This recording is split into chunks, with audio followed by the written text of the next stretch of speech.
আবু সাইদ হত্যা মামলায় ৩০ আসামির বিরুদ্ধে অভিযোগ গঠনের শুনানি বুধবার পর্যন্ত মুলতবি করেছে আন্তর্জাতিক অপরাধ ট্রাইব্যুনাল ২।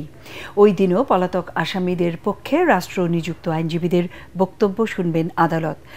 আজ শুনানিতে আসামি সাবেক প্রক্টর শরীফুল ইসলাম, বরখাস্ত কনস্টেবল সুজন চন্দ্র রায় ও ছাত্রলীগ নেতা ইমরান চৌধুরী আকাশের পক্ষে তাদের আইনজীবীরা শুনানি করেন। শুনানিতে আসামিদের মামলা থেকে অব্যাহতির আবেদন জানান তারা।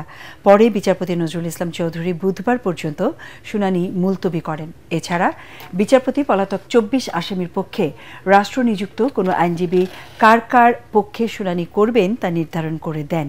শুনানি উপলক্ষে সকালে বেগম রোকেয়া বিশ্ববিদ্যালয়ের সাবেক প্রক্টর শরীফুল ইসলাম, বরখাস্ত হওয়া এএসআই আমির হোসেন, কনস্টেবল সুজন চন্দ্র রায় সহ ৬ আসামিকে ট্রাইব্যুনালে হাজির করা হয়। সোমবার অভিযোগ গঠনের শুনানিতে রাষ্ট্রপক্ষের আইনজীবী চিফ প্রসিকিউটর তাজুল ইসলাম শুনানি করেন।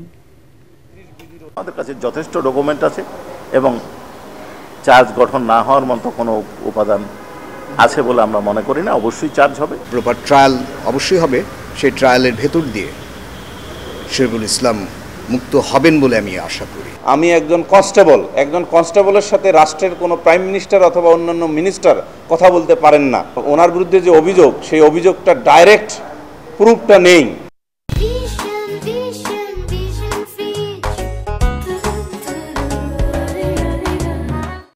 মানুষের ভাগ্যের উন্নয়ন করতে না পারলে সংস্কার ও রাষ্ট্র কাঠামোর পরিবর্তন কোনো কাজে আসবে না বলে মন্তব্য করেছেন বিএনপি মহাসচিব মির্জা ফখরুল ইসলাম আলমগীর। বনানীতে জুলাই আন্দোলনে শিশুদের ভূমিকা নিয়ে আয়োজিত অনুষ্ঠানে তিনি একথা বলেন। স্বৈর শাসনের পতনের পর অনেকের ভাগ্যের উন্নয়ন ঘটলেও অন্তর্বর্তী সরকার গুম খুনের শিকার এবং শহীদ পরিবারের পাশে দাঁড়ায়নি বলেও অভিযোগ করেন তিনি। স্বৈর শাসক শেখ হাসিনা বিরোধী আন্দোলনে নানা ত্যাগ স্বীকার করা ব্যক্তি ও পরিবারের পাশে থাকতে বিএনপি অঙ্গীকারবদ্ধ বলেও জানান মির্জা ফখরুল। অনুষ্ঠানে শেখ হাসিনার শাসনামলে গুমের শিকার বিএনপি নেতাকর্মীদের পরিবারের পক্ষ থেকে স্বজনদের সন্ধানের দাবি জানানো হয়। আজকে আমরা অনেকেই পরিবর্তনের সঙ্গে সঙ্গে ভালো ভালো জায়গা দখল করে বসে গেছি, বিভিন্ন জায়গায় অনেকে মন্ত্রী হয়েছি, অনেকে বড় বড় কর্মকর্তা হয়েছি, অনেকে আপনার বড় বড় ব্যবসা বাণিজ্য নিয়ে আপনারা এগিয়ে যাচ্ছি, কিন্তু আমার এই শিশুদের কথা কিন্তু আমরা ঠিক সেইভাবে সামনের দিকে এগিয়ে আনতে পারিনি। আমরা রাষ্ট্রের পরিবর্তন চাচ্ছি, কাঠামোর পরিবর্তন চাচ্ছি, আমরা সংস্কার চাচ্ছি।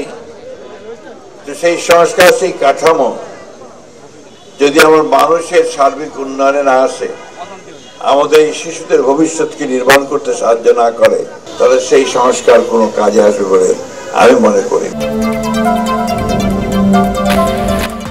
আগামী ডিসেম্বরের মধ্যে জুলাই গণহত্যায় নেতৃত্বদানকারী শীর্ষ ব্যক্তিদের বিচার শেষ হবে বলে আশা প্রকাশ করেছেন চিফ প্রসিকিউটর তাজুল ইসলাম।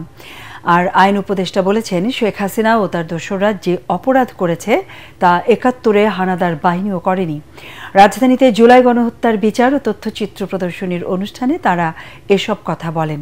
জুলাই গণহত্যার বিচার না হলে বিচার বিভাগের উপর মানুষের আস্থা থাকবে না বলেও মন্তব্য করেছেন বন ও পরিবেশ উপদেষ্টা। যুদ্ধের ময়দানে আপনি যদি ডেড বডি পুড়িয়ে ফেলেন, এটা যুদ্ধ অপরাধ। শেখ হাসিনা এবং তার দোসররা যে অপরাধ বাংলাদেশে করেছে, আমি সরি, আমার মনে 1971 সালের পাকিস্তানি বাহিনী এত জঘন্য অপরাধ করে নাই। মৃতদেহ পুড়িয়ে ফেলা, আহত মানুষকে গুলি করে মেরে ফেলা, আড়াল মানুষকে আহত হয়ে যাচ্ছে যখন তখন গুলি করে মেরে ফেলা। শেখ হাসিনার মামলা সাক্ষী দেওয়ার জন্য বাংলাদেশের মোটামুটি 18 কোটির মধ্যে 10 কোটি লোক সাক্ষী দেওয়ার জন্য রেডি আছে। যেভাবে বিচার প্রক্রিয়া আগাচ্ছে, টপ কমান্ডারদের বিচার, একটা বড় অংশের বিচার আগামী ডিসেম্বরের মধ্যেই সমাপ্ত হবে বলে আমরা আপনাদেরকে আশা করতে পারি।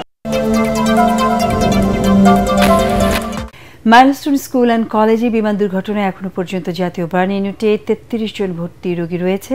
রোগীদের শারীরিক চিকিৎসা ও মানসিক পরিচর্যার পর ছাড়পত্র দেওয়ার সিদ্ধান্ত নিয়েছে জাতীয় বার্ন ইনস্টিটিউট।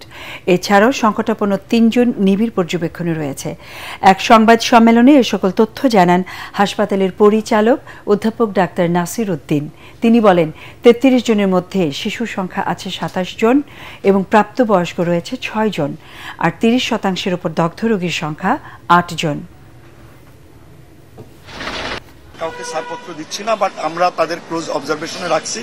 তারা ছাড়পত্র দেওয়ার মতো কয়েকদিনের মধ্যে আরো কয়েকজন হবে। বুঝতেই পাচ্ছেন যে সমস্ত রোগীগুলো কেবিনে আমরা শিফট করছি, তাদের অবস্থার যথেষ্ট উন্নতি হয়েছে, কিন্তু কিছু কিছু বিষয় আছে, ড্রেসিং করবার মতো আরো বিষয় আছে। অনেক রোগীরও পরবর্তী পর্যায়েও কিছু চিকিৎসা প্রয়োজন হবে, কিছু অপারেশনেরও প্রয়োজন হবে। সে ব্যাপারে আপনাদেরকে আমি আশ্বস্ত করতে চাই, এই বিষয়টা আমাদের পুরোপুরি আমাদের ডেটা সংরক্ষণ থাকবে। সিঙ্গাপুরে যাদের যাওয়ার কথা ছিল তারাই গেছে।